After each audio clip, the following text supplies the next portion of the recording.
Video like जरूर कर लीजिए और ऐसे वीडियो लगातार फ्री में पाने के लिए चैनल को तुरंत सब्सक्राइब कर लीजिए और बेल आइकन को जरूर टैप कर लीजिए ताकि आगे भी सारे वीडियो आपको मिलते रहे। यूट्यूब में फॉलो करते हैं तो प्लीज ये वाला फ्री टेलीग्राम चैनल जरूर ज्वाइन कर लीजिएगा। सारे नोटिफिकेशन सारे अपडेट यहीं पे आते हैं, ध्यान रखिए। नमस्कार दोस्तों, स्वागत है आप सभी का ऑनलाइन एग्जाम प्रिपरेशन पर which is the part of study for civil services. दोस्तों आज की वीडियो में हम देखने वाले हैं UP SSS video re exam के लिए हिंदी, और जिसमें हम सबसे पहला टॉपिक देखेंगे संज्ञा के बारे में पढ़ेंगे। संज्ञा क्या होती है, संज्ञा के प्रकार क्या होते हैं और इससे कैसे प्रश्न बनते हैं, इसको भी देखेंगे। तो चलिए स्टार्ट करते हैं। संज्ञा की अगर परिभाषा देखी जाए तो उसका शाब्दिक अर्थ, अगर इसकी संधि विच्छेद करें तो सम प्लस ज्ञा से मिलकर बनता हो। सम का अर्थ क्या है? सम्यक, ज्ञान कराने वाला। सम्यक मतलब जो पास का ज्ञान कराए, सम्यक ज्ञान कराने वाला संज्ञा कहलाता है अगर इसका संधि विच्छेद करके अर्थ निकाला जाए। ठीक है, सम प्लस ज्ञा से मिलकर बनेगा संज्ञा, जिसका अर्थ है सम्यक ज्ञान कराने वाला। अतः किसी वस्तु के व्यक्ति, स्थान, वर्ग, भाव, स्थिति आदि किसी का परिचय कराने वाला जो शब्द होता है उसको संज्ञा कहा जाता है। संज्ञा का पर्याय होता है नाम। नाम मतलब किसी भी वस्तु का आप नाम देखें, किसी भी व्यक्ति का नाम देखें या फिर जाति भी आप देखते हैं तो ये सब क्या है? संज्ञा है। तो दुनिया की लगभग हर वस्तु संज्ञा कहलाती है, आप ऐसा कह सकते हैं सामान्य अर्थों में। जैसे कि किसी व्यक्ति या फिर प्राणी का नाम, वस्तु या फिर स्थान का नाम, स्थिति का नाम, वर्ग का नाम, भाव का नाम, तो ये सब जो है विचार के नाम को, इन सबको ही संज्ञा कहा जाता है। क्लियर है? अब यहाँ पर देखते हैं एग्जाम्पल के रूप में, जैसे दुर्गेश है। दुर्गेश एक व्यक्ति है और ये भी अपने आप में संज्ञा है। इसके पिता जो हैं, इनका संबंध, ये पिता जो है ये भी संज्ञा है। क्यों? संबंध का नाम हो गया। अब ये कहाँ पर निवास करते हैं? लखनऊ में निवास करते हैं। ये शहर का नाम दिया गया है लखनऊ, तो ये भी संज्ञा है। क्यों? क्योंकि ये किसी स्थान का नाम है, ये संबंध का नाम है, ये व्यक्ति का नाम है। तो ये सब अलग अलग प्रकार से संज्ञा ही है। घोड़ा एक उपयोगी पशु है। अगर घोड़ा देखें तो ये एक प्रकार का प्राणी है और ये अपने आप में एक संज्ञा है। उपयोगी पशु है, पशु एक प्रकार का वर्ग हो गया, तो ये समूह के आधार पर एक संज्ञा हो गई। अगला यहाँ पर वाक्य दिया गया है युवावस्था। युवावस्था क्या है? एक प्रकार का विचार है, एक अवस्था है जिसको संज्ञा कहेंगे। जीवन एक अवस्था है, इसको संज्ञा कहा जाएगा। का महत्वपूर्ण, महत्वपूर्ण एक विशेषण है, यहाँ पर ये विशेषण दी गई है, गुणवाचक विशेषण। और काल एक प्रकार का विचार है। ठीक है, तो ये सब जो है आपको वाक्य के आधार पर दिखाया गया है कि एक वाक्य जैसे आप प्रयोग करते हैं या फिर एक वाक्य लिखते हैं तो उसमें कितनी जगह पर संज्ञा का प्रयोग किया जाता है या फिर किस किस प्रकार से आप संज्ञा का प्रयोग करते हैं। तो संज्ञा के कई सारे प्रकार होते हैं, कई सारे जो है इसका वर्गीकरण होता है या फिर कहें भेद होते हैं। तो हर वस्तु, व्यक्ति, स्थान, वर्ग, भाव, स्थिति, ये सब क्या है? अपने आप में संज्ञा होते हैं। अब इनके भेद देखते हैं। संज्ञा के भेद व्यक्ति, गुण, वस्तु, भाव, स्थान आदि के आधार पर किए जाते हैं। और आपसे एग्जाम में सीधे तौर पर पूछा जा सकता है कि संज्ञा के कितने भेद होते हैं। ठीक है, नाउन के कितने भेद होते हैं? तो नाउन 3 प्रकार की होती है, संज्ञा 3 प्रकार की होती है हिंदी में। ये कौन कौन सी है? व्यक्तिवाचक संज्ञा, जो व्यक्ति की विशेषता बताए या फिर व्यक्ति के नाम को बताए, उसको व्यक्तिवाचक संज्ञा कहेंगे। अब ये कौन सी होती है? व्यक्तिवाचक संज्ञा वो होती है जो दुनिया में केवल एक ही चीज़ है, जैसे कि सूर्य है, सूर्य केवल एक है। चंद्रमा है, एक है। ठीक है, कोई नदी का नाम है, वो सिर्फ एक है। तो कोई एक चीज़ है, जैसे हिमालय पर्वत है वो एक ही है, माउंट एवरेस्ट है वो एक ही है। तो ये सब क्या हो गए? व्यक्तिवाचक संज्ञा हो गई। अगला दिया गया है प्रकार जातिवाचक संज्ञा। जातिवाचक संज्ञा खुद में 2 प्रकार की होती है, या तो समूह की जाति बताएगी या फिर पदार्थ या फिर द्रव्यवाचक संज्ञा।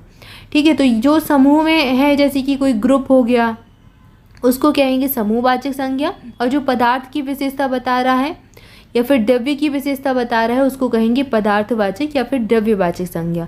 इसके बाद भाववाचक संज्ञा आती है। तो कोई भाव है, ठीक है, उसको व्यक्त करने वाले जो शब्द हैं उनको भाववाचक संज्ञा में गिन लेंगे। तो इनको अलग अलग करके एक एक करके अब हम पढ़ेंगे डिटेल में। तो सबसे पहले देखते हैं व्यक्तिवाचक संज्ञा। जो शब्द किसी विशेष स्थान या फिर व्यक्ति या फिर विशेष वस्तु का बोध कराएं, उनको व्यक्तिवाचक संज्ञा कहते हैं। जैसे कि गौतम बुद्ध, गौतम बुद्ध को आप सब जानते हैं। ठीक है, एक विशेष प्राणी है, एक विशेष व्यक्ति हैं, तो इनको व्यक्तिवाचक संज्ञा में गिना जाएगा। हिमालय एकमात्र वस्तु है, ताजमहल एक ही है। ठीक है, तो ये सब सीता, गंगा, जयपुर, रामायण, ये सब एक एक है और ये व्यक्तिवाचक संज्ञा है। व्यक्तिवाचक संज्ञा की विशेषता है कि यह दुनिया में केवल एक ही होती है। दूसरी विशेषता है इसको हम पहले से जानने के आधार पर ही पहचान सकते हैं। जैसे कि गंगा है, ताजमहल है, रामायण है, इनको यदि हमने पहले से देखा है, समझा है, तभी हम पहचान सकते हैं कि यह नदी तो गंगा है, यह भवन तो ताजमहल है, यह पुस्तक तो रामायण है, और अचानक पहली बार देखने से नहीं।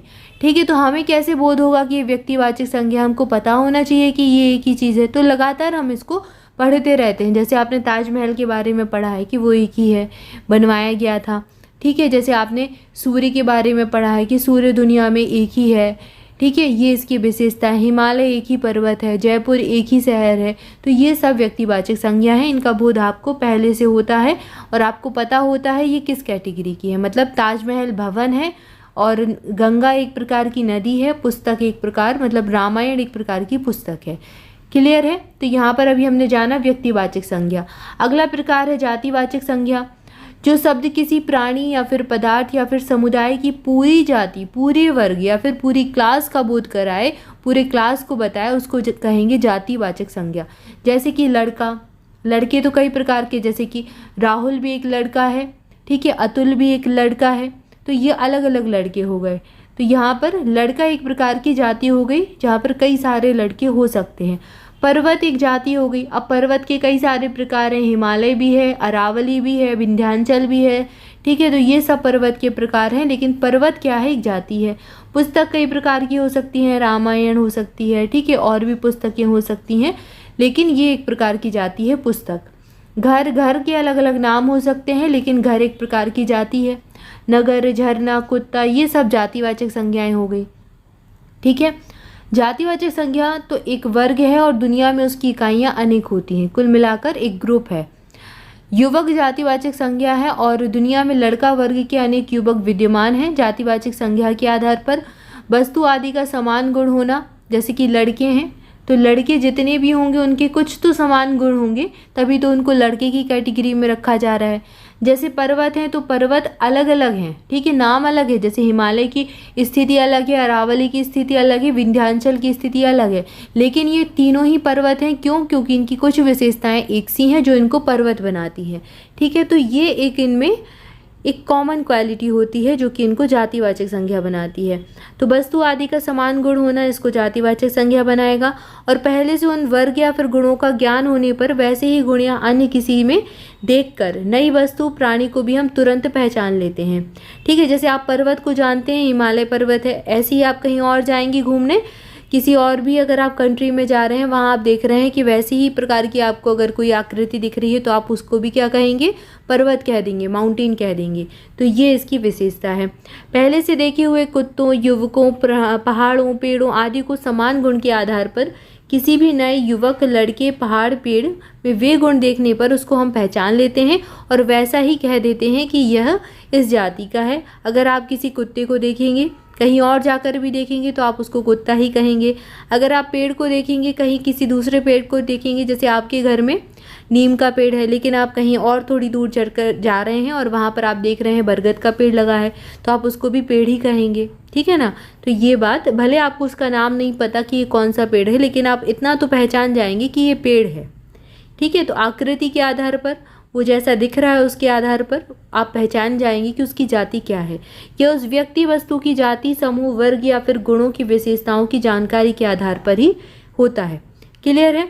इसके अलावा ऐसा हम किसी नई वस्तु, व्यक्तिवाचक संज्ञा को नहीं पहचान सकते। पहले से देखेगा युवक के आधार पर, जो युवक पहले से हमने देखे हैं उसके आधार पर अपरिचित किसी नए युवक को हम युवक के रूप में पहचान सकते हैं।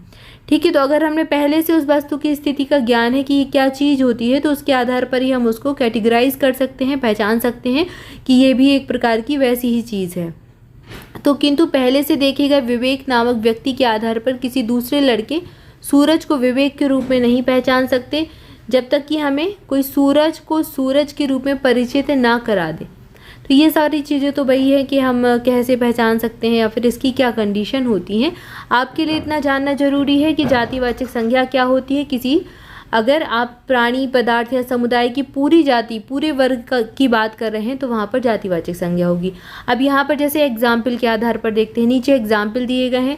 आपको ब्रह्मपुत्र दिया गया है। ब्रह्मपुत्र क्या है? एक नदी है, तो ये कैसी संज्ञा हो गई? व्यक्तिवाचक संज्ञा हो गई। पत्थर तो कई प्रकार के होते हैं, अलग अलग प्रकार के होते हैं, ठीक है। संगमरमर, ये भी अलग अलग प्रकार के होते हैं। ग्रेनाइट के भी कई सारे जो है अलग अलग कैटेगरी होती हैं। फूल के कई सारे प्रकार हैं। कमल, ये सब क्या हो गए? पत्थर, संगमरमर, ग्रेनाइट, फूल, कमल, ये जातिवाचक संज्ञाएं हो गई। हिमालय क्या है? एक ही है। हिमालय एक पर्टिकुलर पर्वत है जो कि अलग है, तो हिमालय क्या है? एक व्यक्तिवाचक संज्ञा है। इसके बाद अनाज दिया गया है। अनाज, गेहूँ, कल्याण, सोना, ये गेहूँ का एक प्रकार ही है। गाय, गाय कई प्रकार की होती है। जर्सी गाय एक प्रकार है। फल, आम, लंगड़ा आम, ये सब क्या है? ये जातिवाचक संज्ञाएं हो गई, ठीक है। तो यहाँ पर दिया गया है ऊपर के शब्दों में केवल ब्रह्मपुत्र और हिमालय व्यक्तिवाचक संज्ञाएं हैं, से सभी जातिवाचक संज्ञाएं हैं। तो आपसे एग्जाम में ऐसे प्रश्न पूछ सकते हैं कि निम्नलिखित दिए गए ऑप्शन में कौन सी जातिवाचक संज्ञा नहीं है, कौन सी व्यक्तिवाचक संज्ञा है, कौन सी व्यक्तिवाचक संज्ञा नहीं है। तो ऐसे प्रश्न एग्जाम में पूछ सकते हैं। तो आई होप आपको अब क्लियर होगा। अब आगे यहाँ पर थोड़ा सा और आपको एक्सप्लेन करके बताया गया है कि दुनिया में व्यक्तिवाचक संज्ञा केवल एक ही होती है और जातिवाचक संज्ञाएं अनेक होती हैं। जातिवाचक को उसके गुणों को देखकर पहचान सकते हैं। हम पत्थर, संगमरमर, ग्रेनाइट को उनके गुणों के आधार पर देखकर पहचान सकते हैं। पत्थर, संगमरमर, ग्रेनाइट दुनिया में हैं और अनेक हैं। पत्थर जातिवाचक संज्ञा है तो संगमरमर, ग्रेनाइट भी जातिवाचक ही हैं, क्योंकि वे पत्थर की ही उपजातियाँ हैं, सब क्लास है, और हैं तो एक प्रकार की जाति ही। अनाज जातिवाचक संज्ञा है तो गेहूं अनाज की उपजाति है। कल्याण, सोना गेहूं की उपजाति है। तो इस प्रकार से जो सब क्लासेस होती हैं उनको भी जातिवाचक संज्ञाएं ही कहा जाता है। यहाँ पर आपको ये बताया गया है। उनको व्यक्तिवाचक संज्ञा नहीं कहेंगे। जैसे कि कल्याण सोना है, एक विशेष प्रकार की प्रजाति हो गई, एक विशेष प्रकार की उपजाति हो गई गेहूं की। तो ऐसा नहीं है कि वो स्पेसिफिक है तो आप उसको व्यक्तिवाचक संज्ञा कह देंगे, नहीं, वो भी जातिवाचक संज्ञा कहलाएगी। ये यहाँ पर आपको बताया गया है, ठीक है, क्लियर है। इसी प्रकार से गाय में, गाय एक प्रकार की जातिवाचक संज्ञा है। तो गाय कई प्रकार की होती हैं, जिसमें जर्सी गाय एक इसकी उपजाति है, एक प्रकार है गाय का, ठीक है। तो गाय की जो अगर कोई भी जाति है, प्रकार है, वो भी उपजातियां भी जो हैं गुणों के आधार पर जिसको हम पहचान पाएँ, जिसको हम कह पाएँ कि ये गाय है, तो वो उसी विशिष्ट गुणों के आधार पर अपनी क्या है जाति कहलाएगी, उसी जाति का कहलाएगा, तो उसको जातिवाचक संज्ञा ही कहेंगे। तो जर्सी गाय इस दुनिया में अनेक है, इसलिए जर्सी गाय भी जातिवाचक संज्ञा है। यह स्थिति संगमरमर, ग्रेनाइट, कल्याण सोना, ये सब के साथ ही है। ये दुनिया में अनेक है और गुणों के आधार पर हम इसकी पहचान कर लेते हैं। अब ऐसा तो नहीं है कि संगमरमर भारत में पाया जाता है तो वो संगमरमर आपको कहीं विदेश में, अमेरिका में, कहीं पे और पाकिस्तान में देखने नहीं मिलेगा। जो जूट भारत में पाया जाता है पश्चिम बंगाल में, वो आपको बांग्लादेश में भी देखने को मिल सकता है, ठीक है। तो अलग अलग है ना, ठीक है। जो जर्सी गाय आप भारत में देख रहे हैं, भारत की किसी अगर आप स्थान पर देख रहे हैं तो हो सकता है आपको किसी अन्य स्थान पर भी देखने को मिल जाए। तो ये सब क्या हो गए? जातिवाचक संज्ञा हो गई। लेकिन व्यक्तिवाचक संज्ञा वो होती है जो पूरी देश में, दुनिया में एक ही है। जैसे हिमालय एक ही है, ताजमहल एक ही है, ब्रह्मपुत्र नदी एक ही है, गंगा नदी एक ही है, तो उसको क्या कहेंगे? उसको कहेंगे व्यक्तिवाचक संज्ञा। क्लियर है। अंग्रेजी व्याकरण के आधार पर जातिवाचक संज्ञा के अंतर्गत द्रव्यवाचक और समूहवाचक संज्ञाओं का विभाजन किया गया है, किंतु ऐसा वर्गीकरण हिंदी भाषा के व्याकरण में अनावश्यक है। दरअसल अंग्रेजी व्याकरण में द्रव्यवाचक और समूहवाचक संज्ञाओं का वर्गीकरण आर्टिकल AND के लगाने की दृष्टिकोण से आवश्यक है, किंतु हिंदी में आर्टिकल की अवधारणा न होने के कारण इस विभाजन की आवश्यकता नहीं है। फिर भी परीक्षाओं में विद्यार्थी हित को ध्यान में रखकर इसका विभाजन इस प्रकार किया जा सकता है। जैसे आपसे एग्जाम में शायद पूछ ले कि कौन सी द्रव्यवाचक संज्ञा है, कौन सी समूहवाचक संज्ञा है, इसलिए इसको एक बार आप देख सकते हैं। जैसे कि द्रव्यवाचक संज्ञाएं जो किसी पदार्थ या फिर द्रव्य, जैसे कि जो द्रव्य क्या होता है? जो बहने वाला होता है, जिसका आयतन निश्चित नहीं होता, ठीक है, उसको क्या कहते हैं? द्रव्य कहते हैं। जैसे कि वस्तु में पानी आप देख लें, तेल देख लें, अब इसका आयतन निश्चित नहीं होता, आप इसको जिस बर्तन में डालेंगे उसके आयतन के अकॉर्डिंग ये अपने आप को एडजस्ट कर लेगा। तो पानी, तेल, ये सब द्रव्य पदार्थ हैं, और इसी के अंतर्गत आने वाली मिट्टी, चीनी, तेल, ये सब क्या है? द्रव्य पदार्थ हैं, और इनका बोध कराने वाले शब्दों को द्रव्यवाचक संज्ञा कहेंगे। जैसे कि लोहा एक प्रकार का पदार्थ ही है। तो ठोस, द्रव्य और गैस। द्रव्य क्या है? द्रव्य की 3 अवस्थाएं होती हैं। कौन कौन सी? एक तो आपकी सॉलिड होती है, एक लिक्विड होती है और एक गैस होती है। ठोस, द्रव, गैस जिसको कहा जाता है, द्रव्य की 3 अवस्थाएं। तो इनमें जो भी आए, सॉलिड में क्या है, जैसे आपको लोहा मिल जाएगा, पीतल मिल जाएगा, तांबा मिल जाएगा, सोना मिल जाएगा, ये सब सॉलिड हैं, जो सॉलिड वस्तुएं, ठोस पदार्थ होते हैं, तो ये सब इसकी कैटेगरी में आ जाएंगी। तो एक प्रकार की जातिवाचक, द्रव्यवाचक संज्ञा हो गई। ठीक है, इसके अलावा तो एक प्रकार की क्या है, ये जाति ही तो बता रही है, द्रव्य की जाति बता रही है, ठोस की जाति बता रही है लोहा। ठीक है, तो ये जातिवाचक संज्ञाएं हैं और जातिवाचक में भी द्रव्यवाचक संज्ञाएं हो गई। ऐसे ही लिक्विड में आप अगर पानी देखें, दूध देखें, तेल देखें, ये सब लिक्विड हैं। ठीक है, तो लिक्विड में भी अलग अलग प्रकार, जैसे सरसों का तेल हो गया, तिल का तेल हो गया, तो ये सब क्या हो गए, द्रव्यवाचक संज्ञाएं हो गई। आपने अभी देखा कि जातिवाचक संज्ञाओं की जो उपजातियां हैं वो भी जातिवाचक संज्ञाएं कहलाती हैं। तो यहाँ पर अगर आपको लोहा देखने मिल रहा है तो वो कैसी हो गई, जातिवाचक संज्ञा है। लेकिन अगर आप इसको स्पेसिफिक देखें तो जातिवाचक में भी द्रव्यवाचक संज्ञा हो जाएगी। ठीक है, क्लियर है। और जैसे गैस है, दूध है, लकड़ी, ये सब अलग अलग प्रकार की जातियाँ ही हैं। अब यहाँ पर यही एग्जाम्पल दिया गया है, लोहा, सोना, घी, मिट्टी, तेल, मिट्टी और तेल, दूध, लकड़ी, ऊन, ये सब द्रव्यवाचक संज्ञा हैं। जो भी किसी भी द्रव्य की अवस्था में पाया जा रहा है, ठोस हो, द्रव्य है, वो सब उसको क्या कहेंगे, द्रव्यवाचक संज्ञा कहेंगे। ठीक है, इन संज्ञाओं को हम गिन नहीं सकते, 2 लोहा, 4 सोना आदि कह नहीं सकते, ये अगणनीय होती है, अनकाउंटेबल नाउन जिनको कहते हैं हम। ठीक है, अनकाउंटेबल ये होती हैं और ये मात्रात्मक या फिर परिमाणात्मक होती हैं, मतलब इनको मात्रा के आधार पर मापा जाता है या फिर परिमाण के आधार पर मापा जाता है। इनमें से कुछ के बहुवचन बनते हैं, जैसे मिट्टी का मिट्टियाँ बन जाएगा, लकड़ी का लकड़ियाँ बन जाएगा। ठीक है, और कुछ के बहुवचन नहीं बनते, कुछ के बनते हैं, कुछ के नहीं बनेंगे। तो ये सिंगुलर से प्लूरल कुछ ही बन जाती हैं, कुछ नहीं बनती हैं, लेकिन अनकाउंटेबल होती है, इसकी विशेषता हो गई। क्लियर है। इसके बाद समूहवाचक को देखते हैं। ये वो संज्ञाएं हैं जिनकी गणना कर सकते हैं आप, समूह गणनाओं, जिनकी गणनीय संज्ञाओं के आधार पर ये समूह बनाती हैं। एक वचन से बहुवचन दोनों रूपों में परिवर्तित हो जाती हैं। जैसे सेना, सेना क्या है, सेना में कई सारे जो है सैनिक होते हैं, तो सैनिकों का समूह सेना कहलाता है। और सेनाएं, जब कई सारी सेनाएं, जैसे थल सेना, जल सेना, वायु सेना, सब इकट्ठी हो जाए उसको सेनाएं कहेंगे। कक्षा और कक्षाएं, ये सब क्या है, समूहवाचक संज्ञाएं हैं। ये शब्द किसी व्यक्ति के वाचक ना होकर, किसी व्यक्ति के वाचक ना होकर समूह या फिर समुदाय के वाचक होते हैं, या फिर वाचक यानी जो बताए, जो वाचना करे, जो किसी चीज़ को बताए। तो जो समूह या फिर समुदाय की विशेषता बताएं उसको समूहवाचक संज्ञा कहेंगे। जैसे सेना है, कक्षा है, मंडली है, जुलूस है, परिवार है, पुस्तकालय है, ये सब क्या है, समूहवाचक संज्ञाएं हैं। ठीक है, तो यहाँ पर हमने द्रव्यवाचक और समूहवाचक संज्ञाओं को जाना।